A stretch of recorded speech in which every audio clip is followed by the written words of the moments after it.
How do you feel about waiting? Maybe as a kid, you went for a new bike for your birthday, but you never got it. As an adult, maybe some special gift, fur, diamonds, clothing, never showed up. But what if that gift was something that you couldn't live without?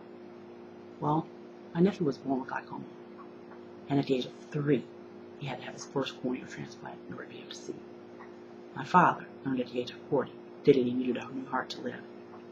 He waited so long on that list, he developed other health problems that made him ineligible, and they removed his name from the list. My father died at age 57 from aortic heart disease. The tragedy in my story, and so many others, have unnecessary happy endings. Why? Poor organ ownership.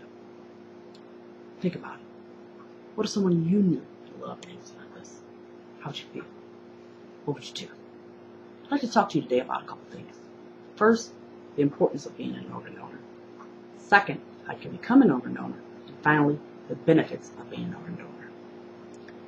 According to the University of Michigan's Transplant Center website, that 100,000 names are on that list at all times. And of those 100,000, only about 80 people a day get the organ that they need to survive.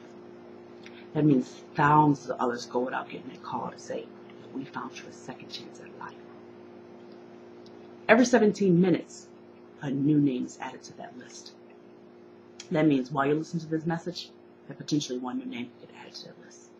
They need hearts, they need lungs, they need kidneys, they need corneals, they need pancreases, they need blood vessels, they need bones, skin. They're not getting it. 16 people die every day waiting for an organ. You may think, 16 people? That's not a lot.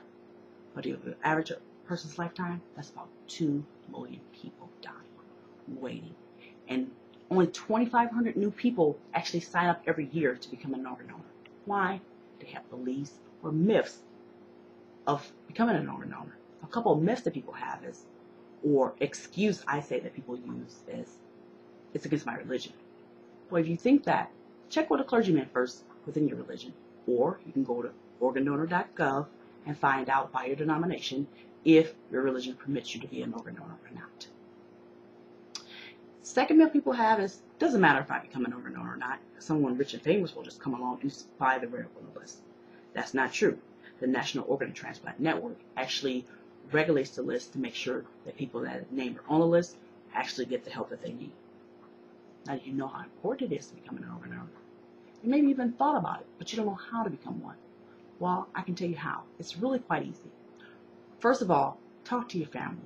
You want your family to know that you're considering this and that you want to do this. So, in the event of that tragic incident, that your family is notified or the next of kin, they will carry out your wishes. Second, you need to register with organdonor.gov and receive a card that you need to sign and carry in your wallet stating that you're registered to be an organ donor. The last step is just going to your local DMV or your Secretary of State and have it indicated on your driver's license or identification that you are an organ donor. That way, it's already known that you want to be an organ donor. The steps is just that simple. Now that you know how easy it is, what about the benefits? Well, I searched the web through our website, University of Michigan, University of Texas, and all the institutions that educate people on organ ownership. It sounds so many heartwarming and heartbreaking stories. This one story, a young boy about the age of 17 dies from self-inflicted gunshot wounds. His mom and his sister, through this tragic event, remembered that when he renewed his license, that he wanted to become an organ donor. So they carried out his wishes. And from that, a 1-year-old, a 5-year-old, and a 12-year-old, all brothers, received organs from him that permitted them to carry on with their lives, which they otherwise wouldn't have to if it weren't for these organs. Also, a young woman received his heart. So while one family had heartbreak, 2 other families had miracles. It may seem heartbreaking, but it benefit the others. Think about if you had someone that was on that list and that was waiting, how would you feel? And the joy that you would know that someone actually was able to benefit from the tragedy in your life.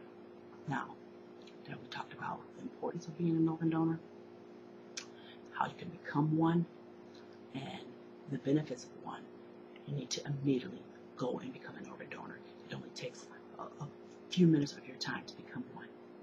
On that, I'd like to leave you with this thought that I read from the Mayo Clinic's website about being an organ donor.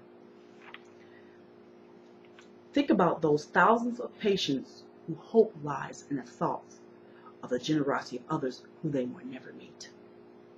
One donor can save up to 8 lives and potentially enhance the lives of up to 50 others. Organ donorship give lives, but it costs nothing. Please make the decision to become an organ donor and tissue donor. Remember, share your life and then share your decision. Are there any other questions? If not, thank you for your time and have